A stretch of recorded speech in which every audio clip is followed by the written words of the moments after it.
Did you know that in Racine, Wisconsin, black residents are 12 times more likely to land in prison than white residents? Also, a town in Arkansas is home to the modern-day KKK headquarters. Today, we will go over the 10 most racist cities in America. To determine which American cities are the most racist, we have examined personal experiences shared by many and analyzed the history, amount of hate crime, racial disparities, and economic statistics of each city. Remember though, not everyone in these cities is racist. Many good people just happen to have one too many racist neighbors. Number 10. Danville, Illinois. In the 1800s and early 1900s, Danville was notorious for racially motivated riots and street fights that typically ended in the deaths of many. One such incident is the 1883 Danville riot. Fast forward over 100 years, and although the street fights have ended, racism is still present in Danville.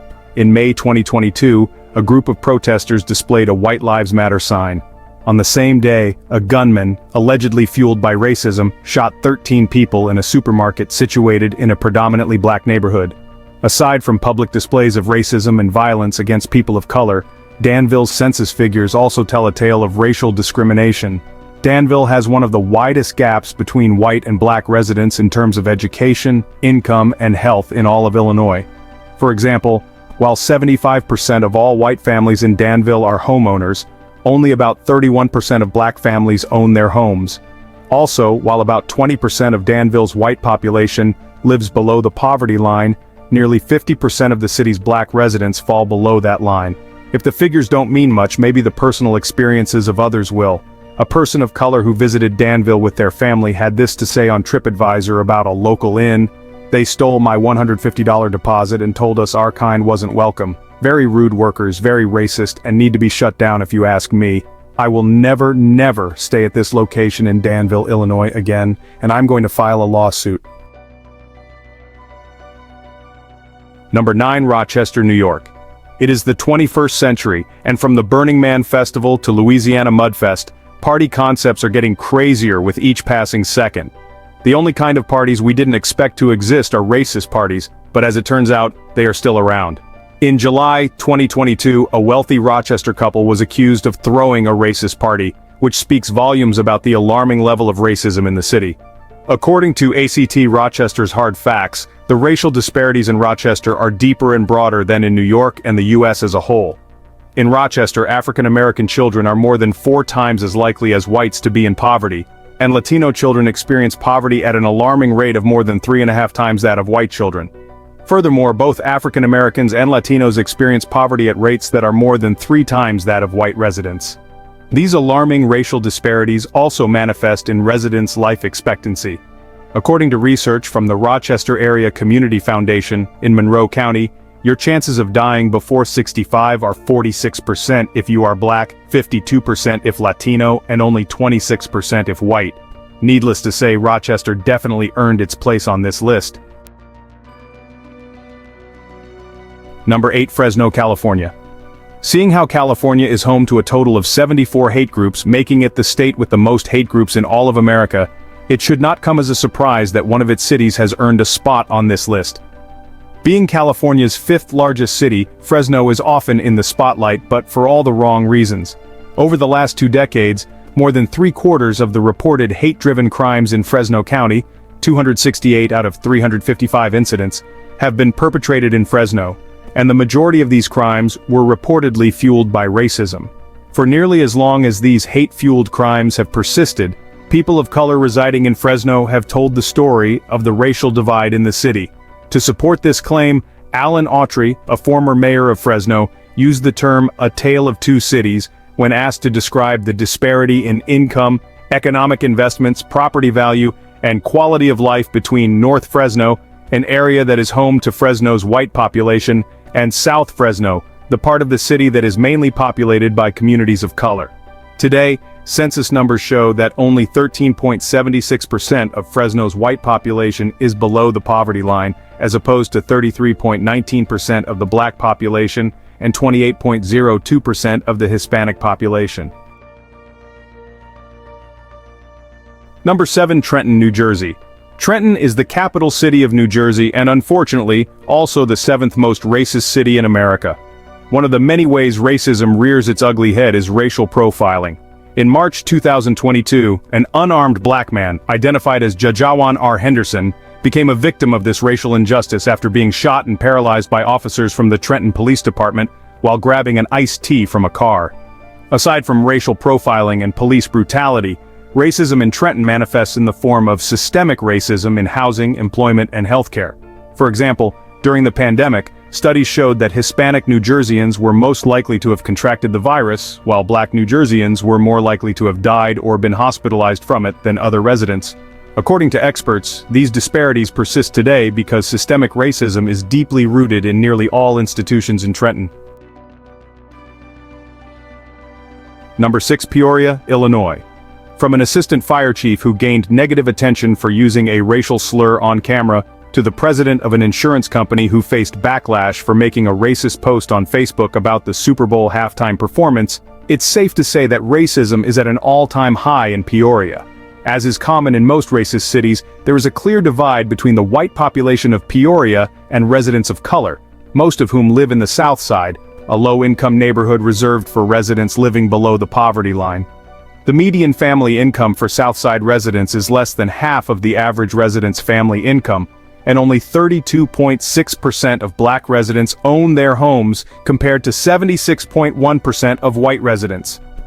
The good news, however, is that Rita Ali, the current mayor of Peoria, has welcomed the efforts of the Joint Commission on Racial Justice and Equity, an organization founded to promote racial justice and equity within the county and city governments.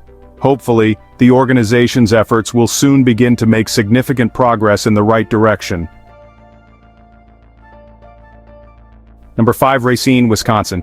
What if we told you that in Racine and Wisconsin as a whole, black residents are 12 times more likely to land in prison than white residents?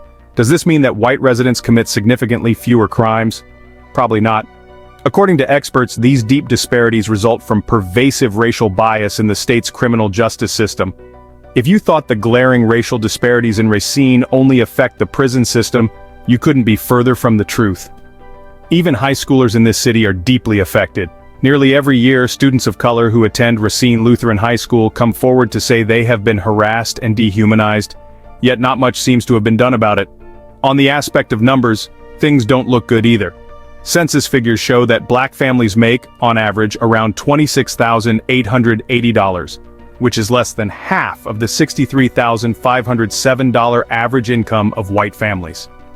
With such statistics, it's not hard to see why Racine is constantly ranked among the worst cities in the United States for people of color, especially African Americans, to live. Number 4. Naperville, Illinois. The fact that Illinois has 3 entries on this list makes you wonder what is happening in that state. In 2019, some black patrons at a Naperville Buffalo Wild Wings were asked by an employee to move to a different table because a white patron felt uncomfortable sitting next to them. Barely a year later, in 2020, a woman called Naperville's Asian residents roving carpetbaggers during a council meeting. 2 years later, census figures prove that not much has changed regarding racism. For example, despite being a minority group in the city, the number of black people living below the poverty line in Naperville is almost 3 times the number of white residents below the line. In addition, research conducted by students at North Central College proves that Naperville is indeed a sundown town, with policies in place to stifle businesses owned by people of color. Number 3. Milwaukee, Waukesha West, Alice, Wisconsin. Among the many ways to determine just how racist a city really is, the most efficient method is by asking the residents. With this in mind, Suffolk University conducted a survey of 500 residents of Milwaukee. When the results came in, it was discovered that, while most white people rated the city as excellent or good, 80% of black respondents rated the city fair or poor. It's also worth noting that all survey participants identified race relations as the second biggest issue plaguing the city. A deep dive into Milwaukee's history shows that it is the second most segregated city between black and white populations in all of America, further proving that race relations in the metro area need urgent attention. Systematic and structural racism have deep roots in Milwaukee. Recently, this racism has manifested in terms of maternal and infant mortality, educational levels, disabilities, and unemployment. You might think twice before entering Milwaukee, especially if you are a person of color.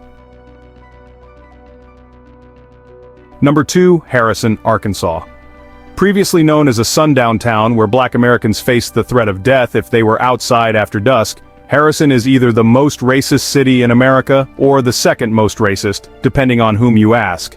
Between the race riots of the early 1900s and the influx of several white supremacist organizations during the late 20th and early 21st centuries, it's easy to see why the city has earned such an unsettling reputation. Not to mention the modern-day Ku Klux Klan is headquartered in Zinc, which is just a short 20-minute drive from Harrison. Although the year is 2022, a trip to Harrison would certainly give you a feel of 1844. Census figures show that 94.13% of Harrison's residents are white, and of the 8 black people living in Harrison, nearly 100% live below the poverty line. The numbers don't look good for other people of color either. Despite being minority groups in the city, they are more likely to live below the poverty line and less likely to be employed. Also, if you ever visit Harrison, brace yourself for the not-so-warm welcome you may receive from the controversial billboards that read, "White Pride Radio" and "Anti-Racist" is a code word for anti-white. On the bright side, it's worth noting that Harrison's government and well-meaning citizens have been cooperating with the Harrison Community Task Force on Race Relations, an organization set up to reform the city's racist history. Number 1, Waterloo, Cedar Falls, Iowa. In 2018, a study carried out by 24/7 Wall Street, taking into account gaps in income, unemployment, and home ownership along racial divides, ranked the worst cities for Black Americans to live. The Iowa city of Waterloo emerged at the top. According to the published results, no U.S. metro area has larger social and economic disparities along racial lines than Waterloo, Cedar Falls, Iowa. The statistics cited by the report show that the black unemployment rate in Waterloo is over 5 times the white unemployment rate. Furthermore, while 73.2% of white residents own their homes in Waterloo, only 32.8% of black residents can say the same. Although some sources have disputed these numbers, claiming the gap is no longer as wide, one thing is certain: the racial disparity in the city of Waterloo remains a cause for concern. In 2021, an incident involving derogatory terms used against Waterloo East High School girls basketball players during a game confirmed that racial bias has rooted itself in the school system. Thanks for watching. Kindly like, share, leave a comment, and don't forget to subscribe to our channel and turn on the notification bell for more contents.